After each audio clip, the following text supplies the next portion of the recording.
intermission time. It's great to get out to the movies.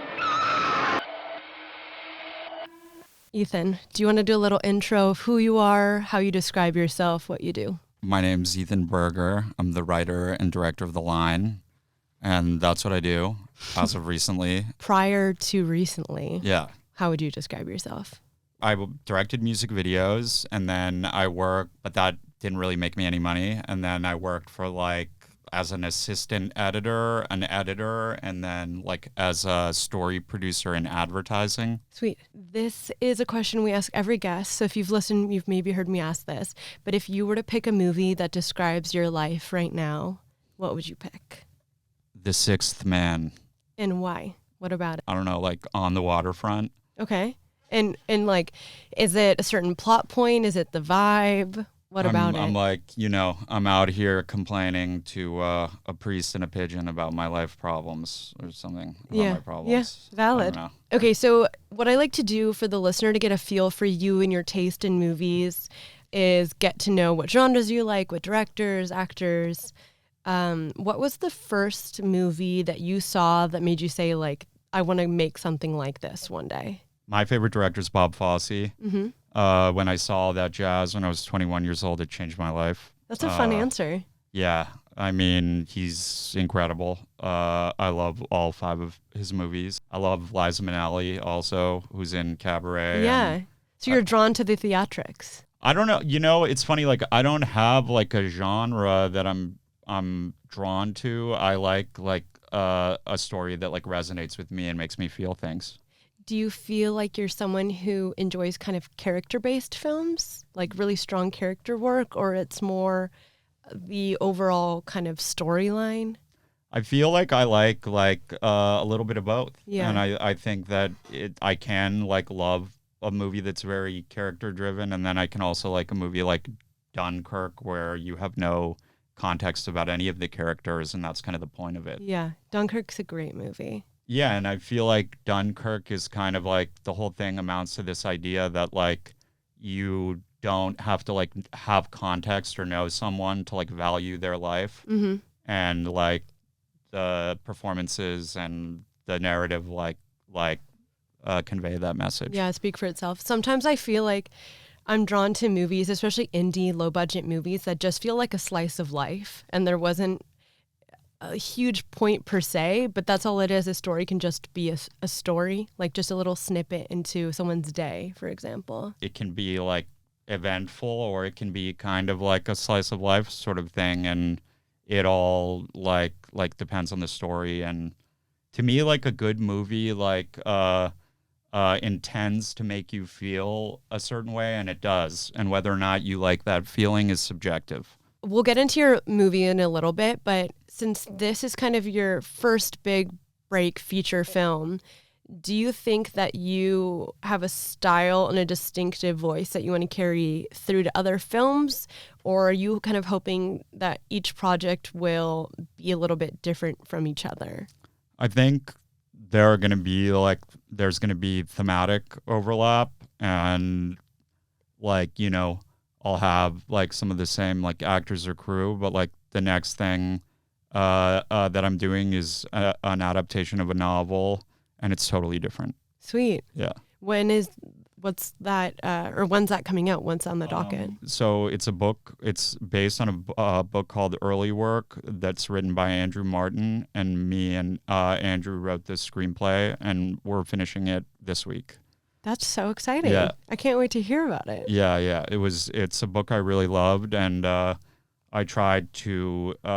was able to meet with him years ago, and but at the time I had no resume. He just really liked my ideas, and he was like, sorry, can't let you do this. But then he liked the line, so. Oh, sweet. Yeah.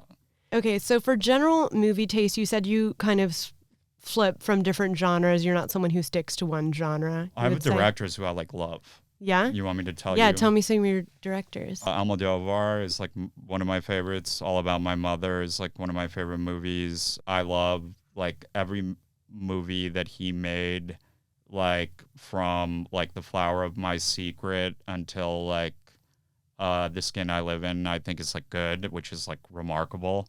I love Louis Malle, the French director, who made like Au revoir, Les Enfants. Do you feel like you grew up with film in your life? Were you watching movies as a young kid? Did you have family members or friends that really brought you into film? Because I find that a lot of the people that come on the show, they always have really pivotal moments or pivotal people in their life that introduce them to cinema. Yeah, I mean, I was like exposed to all of it because I grew up here, but it wasn't ever anything that I wanted to do really. And then I went to college and had a professor named Janine Basinger who just made me think that this is what I wanted to do with my life. And from that day forward, I pursued it. Oh, yeah.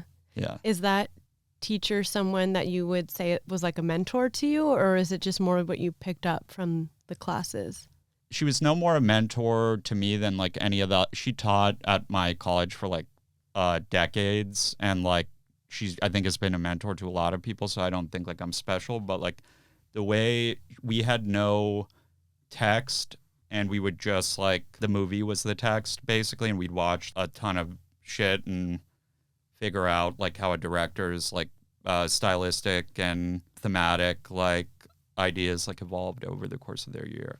Over the course of their career rather. Yeah. I knew that I loved movies. I just didn't know what the filmmakers were doing to make me feel the way that I did. Yeah, I think about that all the time because I didn't study film. And so even with this podcast, I learned from people who work in the industry, and I get a better idea of like why this movie had that certain vibe or ambiance to it. Because when I'm just watching it, I'm like, I don't know why I like this or why it's speaking to me in this way, but it's all obviously very intentional. And it's also just like the result of like a bunch of different people, if it works well, doing their job really well. And it's not just the director; it's like the production designer, the costume designer, the sound mixer, like the guy, Skip Leavesay, who did our sound on The Line, is a legend, and like he's worked with the Coen brothers on all their movies, and he like heightened the emotional impact. So all sorts of people are important on a movie. Yeah, it blows my mind how a movie gets made in the end because there's so many moving parts and I don't even understand how it comes together, but it does, and that's the magic of it. Yeah. And it's like about like making it come together without anybody thinking about all the fucked up shit that happened when you were trying to make it happen. If you had to do a full day movie marathon, but you had to do, I guess, 2 days. One day is one director's whole filmography, and then one day is one actor's full filmography. Who would you do? Definitely, like, Almodovar is, like, definitely him. I think that he's, like, contemporary and is, like incredibly, like, significant and influential. And, like, I also like Louis Malle just because my favorite of his movies are his first and his last movie, and I feel like that's a rare thing. Is. Of actors, like, I really like Robert Mitchum. I love Liza Minnelli. I think she's like... I really like that you're talking about her. I don't think we've talked about her once on the podcast yet. Really? Yeah. I think that, like, her performance in both Cabaret and New York are, like, two of my favorite performances. I think, like, she's, like, incredibly vulnerable in a way that I'm not, like, accustomed to seeing. Yeah. Yeah, I'm really inspired to do a rewatch. Yeah, you got to Cabaret in particular is like a masterpiece. Yeah. Can you think of the last movie that you watched in theaters and the last movie you watched just streaming at home? The last movie I saw in theaters was Virgin Suicides last week. I went to the New Beverly and saw it. Fun. Yeah, that was fun. Great to see that. And then the last movie I streamed at home was, I don't know, like 90 Day Fiance. You know? I like the dichotomy. My last home watch would be your movie. Yeah. And then I'm trying to think of my last theater watch. I feel like you were... Substance was my last theater watch. Have you seen The Substance yet? No. The Demi Moore, Margaret Qualley. Oh, I've heard it's great. Good. Yeah. It's fun. It actually was funnier than I expected. I didn't expect it to be funny, but the whole theater was laughing at the end. It was one of those, it just gets more and more absurd as it goes. the way I feel like about a movie theater is when you are like sitting in a theater and somebody whose like life and past is like nothing like yours is having the same emotional reaction to whatever they're seeing on screen as you are, it makes the world seem smaller and more friendly. Mm-hmm. Definitely. And like you don't like fear like I don't know, and I think that it brings people together in that way. Yeah, I agree. Even if it's like fear that they're both feeling in like a horror movie or whatever, it's like to feel like somebody else is like a good thing, I think. This actually is a good transition. So I have a little segment here I titled Film Therapy. And I'm going to say a different kind of feeling, and I want you to tell me what movie you would recommend to someone who is feeling this feeling, which kind of goes with what we were just saying. So the first feeling I have is heartbroken. What movie would you recommend to someone who feels heartbroken? Are we trying to like have them like feel better? Yeah, or how do they feel better? Do they feel better by seeing, like, is it like a reality TV thing where we're all watching it to like watch people's lives fall apart? Like, I don't know. Yeah, that's true. Because to be frank, like when I'm sad, if I'm watching something, I want to feel sadder. I want to like really feel the feels. So I guess a heartbreak movie in my head is a movie about heartbreak. Like someone really wants to be chaotic. Right. So then I'm going Splendor in the Grass, Okay. the Elia Kazan movie with Warren Beatty and Natalie Wood. Cool. It's like very sad. What about a movie recommendation for someone who needs inspiration? Needs inspiration. Whatever you Adaptation. Cool. Yeah. That rhymed too. Yeah. Adaptation. I love that movie. And you want to know what's interesting about that movie? I saw it at the Grove when I was like a little kid and hated it. Yeah. And then like went back and watched it like a couple years ago, and I was like, this is genius. Like, Yeah. And I just like understood it in a totally different way. I'm just thinking now about John Malkovich and being in your movie, in that movie, which must have been cool. Now, someone who's feeling nostalgic. You Can Count on Me. Thought-provoking. 2001, Space Odyssey. In the mood for romance. Portrait of a Lady on Fire. So good. And finally, craving a dark twist. I feel like Boogie Nights. Yeah? Like, right? Does that count? Yeah. I mean, I don't know. it's truly whatever comes to mind for you. Or, you know what I like? Bunny Lake is Missing, this like Otto Preminger movie. Okay. I've never seen it. They did some kind of like remake of it, but it's this movie from the early 60s about these parents who like lose their daughter at school, and then you wonder whether or not the daughter's real. Oh. Yeah. I'm going to have to write that down after this. It's That really sounds good. Interesting. Good music in that movie too. Cool. Yeah. That's always important. Super important. What's a film that stayed with you the longest out of watching it this year? So a movie that you saw, maybe it came out this year, maybe you just happened to have watched it this year, but it's really stuck with you. I saw Rachel Getting Married not long ago, even though it came out in like 2006. Yeah. And I just loved it. What about it? Well, first of all, I didn't think that I would like it that much just because it's shot like in this digital way that isn't necessarily how I do it, but I feel like Jonathan Demme, the director, like utilizes that to have like real emotional impact in the edit and like get a lot of coverage. And I think Anne Hathaway's performance is like incredible. I think that it's sad and funny and like it's set at a wedding, which I love. I don't know. Sweet. Was there a movie you think took a really big creative risk this year? I think my friend Austin's like, or Austin Peters' movie Skincare, I felt that way about that movie. And I feel like, you know, you're kind of like, I don't know, Elizabeth Banks' character is like likable, but is flawed. And you're watching kind of her life unravel. And I was kind of on the edge of my seat the whole time, even though that's not something that sounds enjoyable to me. Like, No, it was a cool story for sure. You know what I still actually haven't seen, and I've probably said this in the past 2-3 episodes, I still haven't seen Trap. And I know that Shyamalan movie, like, people would always joke that he took a big swing, whether it landed or not. And so I always commend that, someone who really is going for it. And are there any emerging directors, I guess it could also be Austin or yourself, but that caught your eye this year? You think it's kind of on the break of something good? I mean, I think that like I haven't seen Honora yet, but like I love I Sean can't Baker. wait. Oh, me too. And like I loved Red Rocket. Mhm. I thought that I don't know, it just like reminded there's this photographer I love, Philip Lorca de Corsia, and Red Rocket like looks like his photographs to me. I don't know. Any movies that you're anticipating that are coming out in theaters soon or you haven't seen yet that you're looking forward to watching other than Honora, obviously? Almodovar's making a movie that's English language, and I'm really looking forward to seeing that. Do you watch a lot of foreign films, and do you stick to a certain country?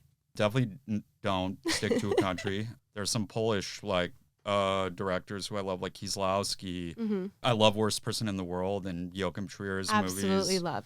Yeah. Like I said, Celine Sciamma from France, Mm-hmm. Ruben Östlund. That You're really Swedish good at name director. dropping people. What, like directors? That Yeah, right? I mean, like I obviously you're a director, so it's good that you know names. But to me, it's so hard. Like I'm like I've seen the movies, I know the movies, I know the directors, but you're really good at naming them off. I mean, you know, this is what I do and what I want to do. Yeah. So I gotta like you Study know up. figure out who inspires me. I you love know? that. Yeah.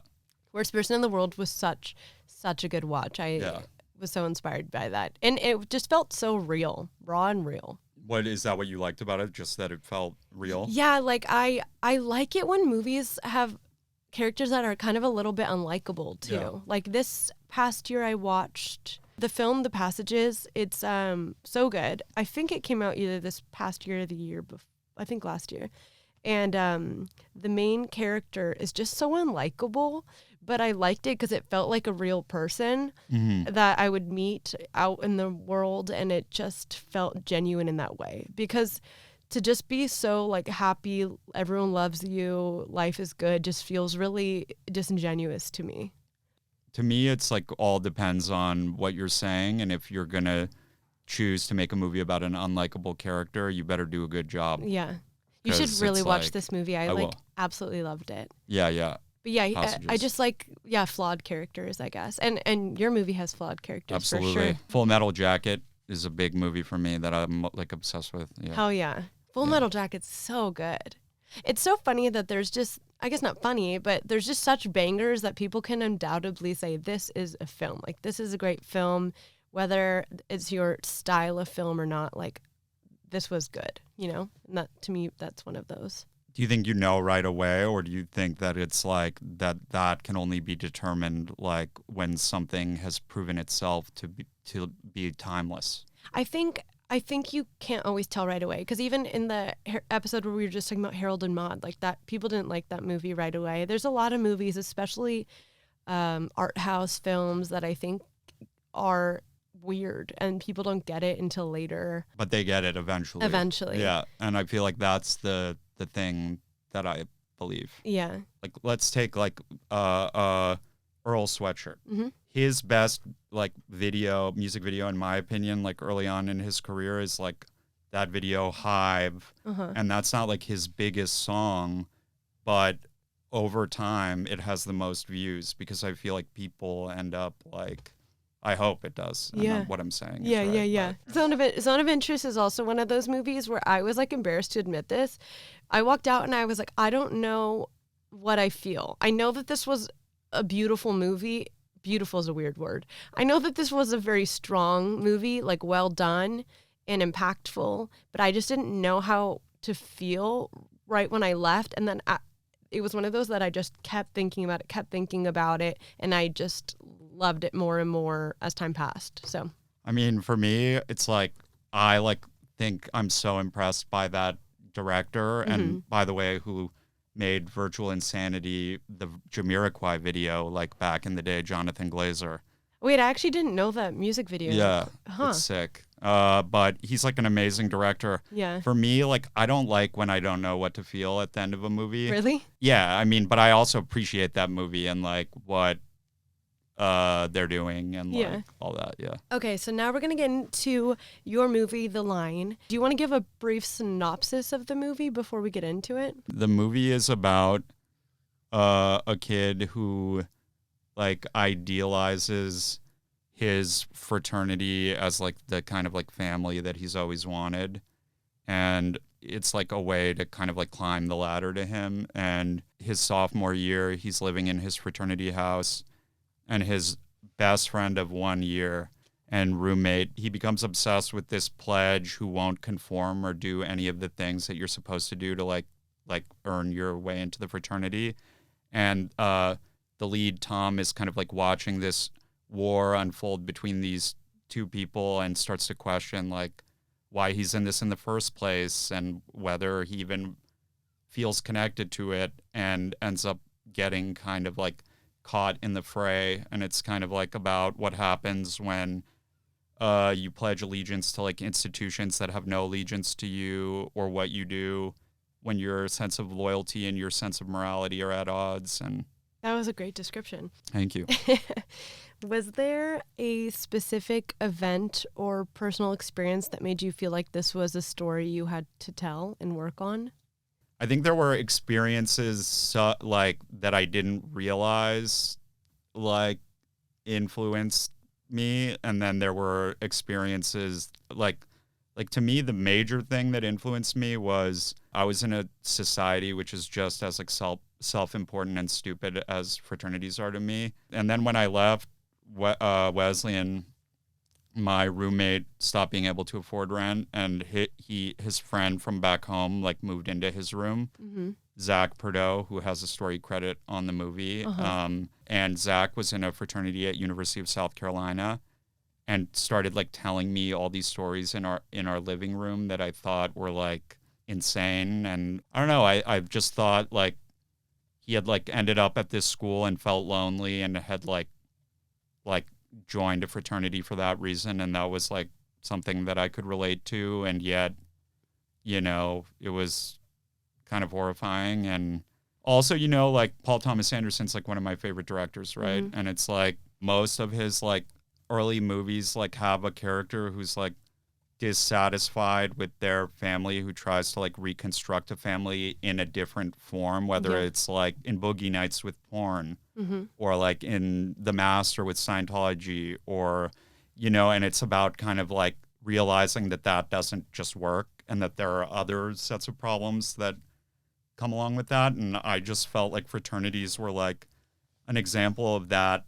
of something like that I was seeing in my life. Mm-hmm. And exactly what you said about people being unlikable, but also their motivation being relatable. Yeah. I felt like watching this, it was really interesting to me because it felt super realistic. So a few of the things I noted, I'm going to try not to be too spoilery, but when it's showing the boys' room in college, Mm-hmm. you see the Tread On Me poster, the bikini photo, the John McCain on the wall, American flags, boat shoes, cocaine, homophobia. Like it all felt like guys I know, or not my friends, but just like that is such a person, and it felt so genuine.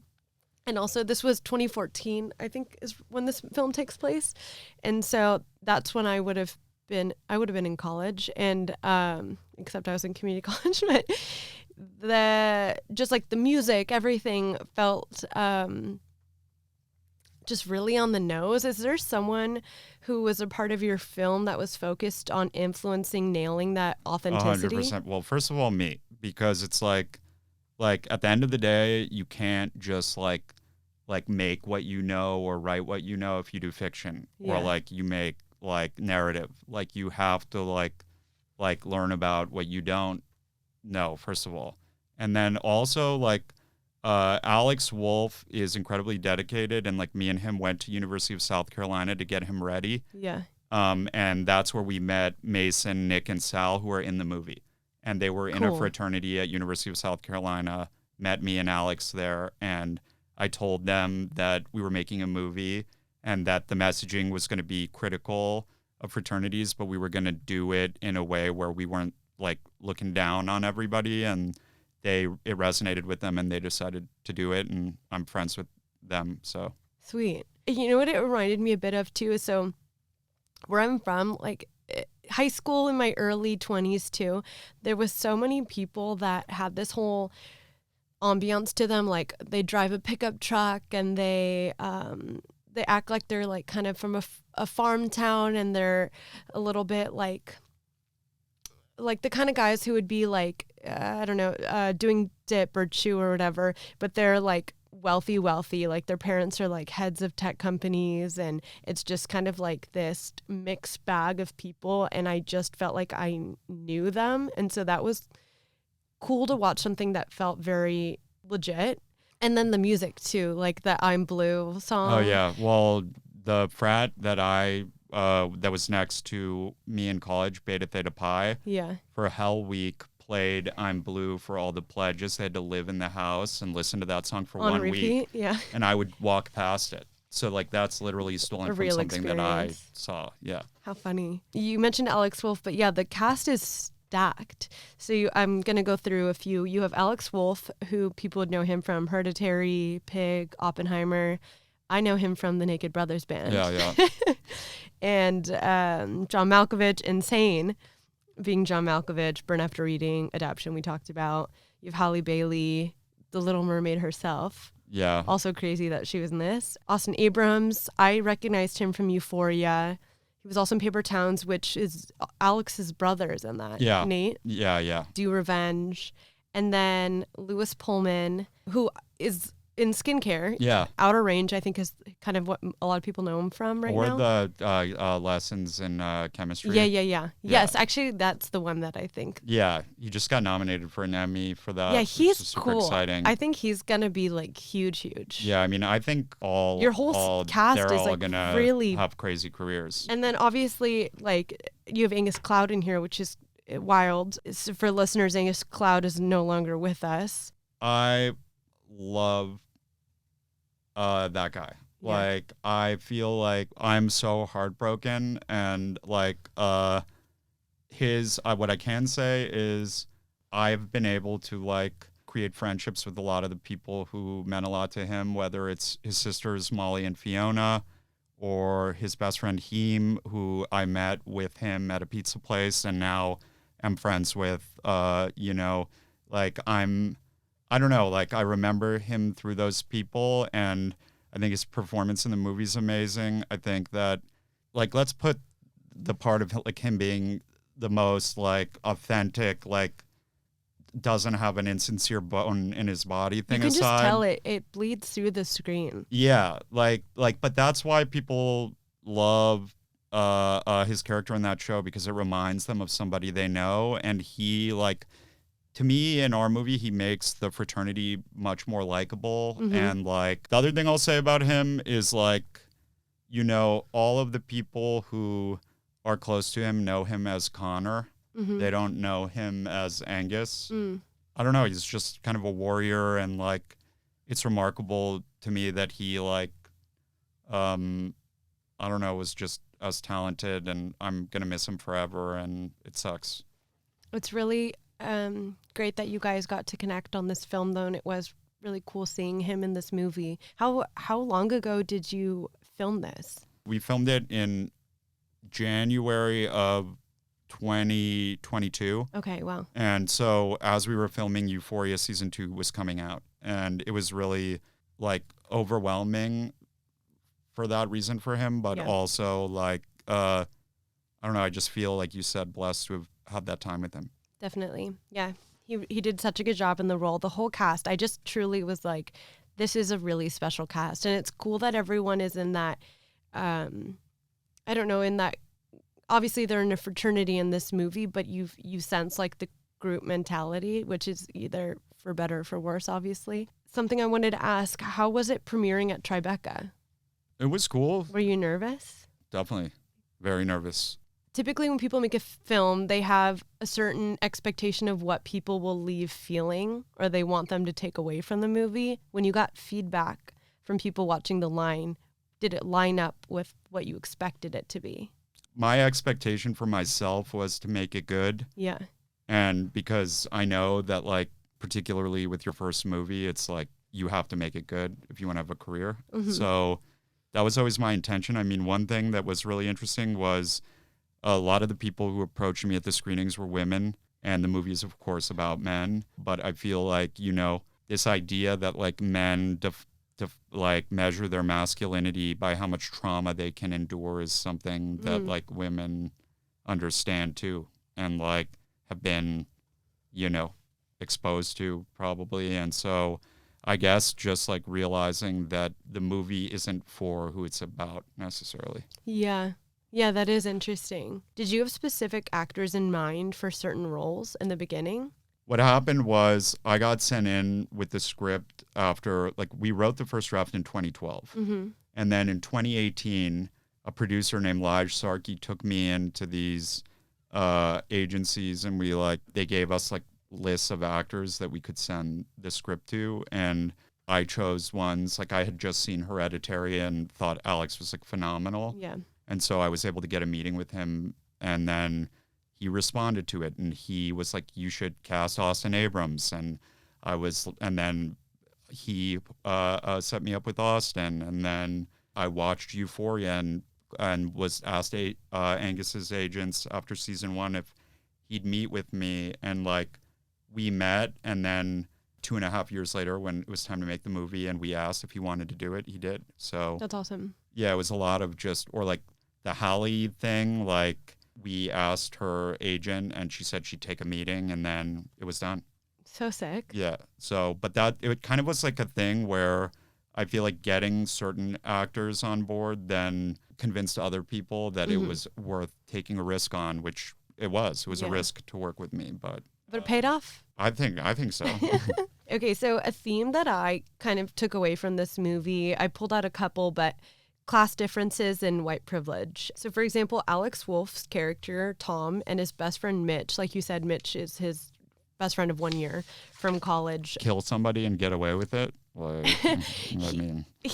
Mitch comes from like such a different background than Tom. He needs to kind of network to have a leg up in life and get connections he wasn't born into. Yep. And Tom doesn't have to think like this because his dad is wealthy and he's connected. So he gets that like safety net because things are handed to him. And even a good scene that represents white privilege in this is Mitch getting pulled over for speeding, and he 100%. gets away with it. The And cop could have stopped it. Yeah. Stop Geddes from dying by pulling him over. Exactly. And it was just interesting to me to see this kind of trajectory for the two of them, of one person who knows that like he has to maneuver life by maintaining relationships and networking, and he's using this fraternity as like a stepping stone because he knows he doesn't have that like person who's just going to be filtering money to him if he needs it. The connection between Mitch and Tom, did it pan out? Like, did you always assume that would be the base of the film? Yeah, and I think the bar is a huge scene that like, oh my God, is very important for what you're talking about, and the bar is itself a line. Yeah. And I think that my whole thing is just like, you know, at the beginning of the movie, Sherry O'Terry's character, Tom's mom, calls him Forrest Gump, and you immediately understand there that he's like putting on a part to like fit in. Yeah. And then even his voice, like I thought this right when the film started, it sounds like almost like he has like dip in his mouth, like he's like doing this whole kind of voice. Accent, yeah, to fit in. Yeah. He's like, it's like code switching kind of thing. Exactly. And like then at the end he doesn't have it. Mm-hmm. Another thing up front, maybe you noticed, is, you know, he works at a pizza restaurant, and then John asks him what he did that summer, and he says that he worked for a realtor. Yeah. And he lies about it to try and like impress him. Mm-hmm. At the end of the movie, yeah, it's like Tom has to work at a bar, Mitch can work for his dad. At the end of the day though, they were like involved in this kid's death, and you know, like there aren't repercussions really for anybody. Speaking of that bar scene, Mitch's acting is so good because I literally wanted to punch him in the face. I'm like, this smug smile, like he just has no realization of like the repercussions of life because he doesn't have to deal with his actions. Fully, and I think pissed me you know, off. no, and that makes sense, like because at least Tom, at like the way I view the end is like at the bar scene, it's like we realize Tom has like become a better person because he accepts that he bears responsibility, number one, Mm-hmm. and Two, it's like, even though he's at a community college, which by societal standards maybe isn't as illustrious as Sumter, he's actually getting more out of it. Exactly, yeah. And like, even though he's living with his parents, which isn't like succeeding by societal standards, he actually appreciates the house over his head and his mother. With silence just leads to the next person at the next school dying. And it's kind of about that, about like, yeah, Tom's got his life, he's better off, but like, what are we going to do to shift the paradigm? And also, none of this would happen this way if they all weren't white.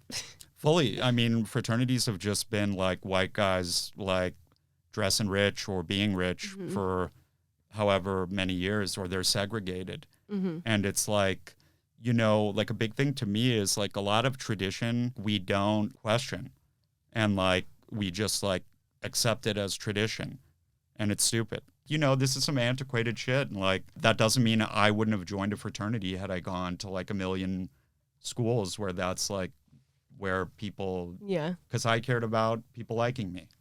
But you're not necessarily the same person at, you know, 36 as you are at 18. So. Another theme, I guess, that I had written here, which we kind of already said in this past point, was just I noticed the storyline of growing up and growing apart. So like Mitch grew up with the silver spoon, like we were saying. So he's not very self-aware because he doesn't have to think about his behavior. And so then everyone kind of gets sick of his shit because he's not someone who is able to read the room. Yeah, he's also legacy. To read the room. You know, he's like Bill. Yeah. He's like a guy who got in to the fraternity because his father is like a reputable business guy. Yeah. And like not necessarily like based on the, but like, yeah, no, he's got Mitch's character's like Joe Pesci in a Scorsese movie or something.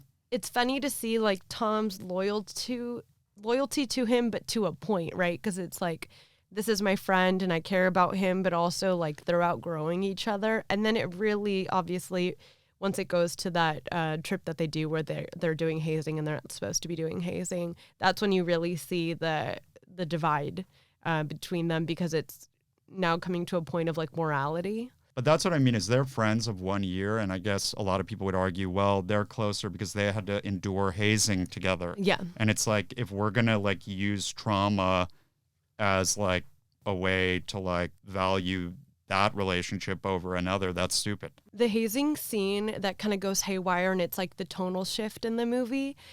Did you base this, or did it get based off of real life events? Like, I personally consume way too many documentaries, and I felt like I'd seen a few documentaries of almost like this exact scenario where it's like accidental, but it's really like tradition going way too far, and also just this kind of like cult-like mentality where no one's questioning anything.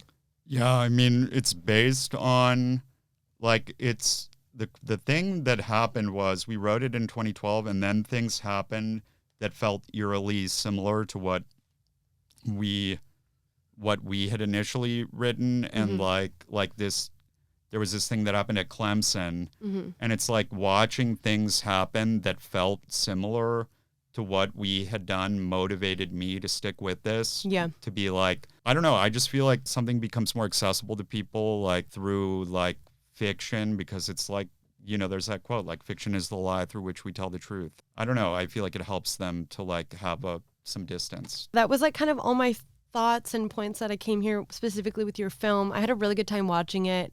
I really liked the cast. The story was cool. I do this with almost all the films I cover on the podcast, where I didn't really look up anything before. I had seen the poster, so I think I saw it on Twitter, actually. I saw the poster like circulating, but so it was cool because I didn't know that twist was coming. But yeah, for those listening, when and how will they end up being able to see this film? It's going to be released in LA and New York on October 18th, and then wider on October 25th by Utopia. So hopefully in movie theaters, and then like on a streaming platform after that. Very cool. Yeah. I'm going to name two seemingly unrelated movies, and you're going to have to find a common theme or connection. And there's not a right or wrong answer. Like, it's really just like what comes to mind.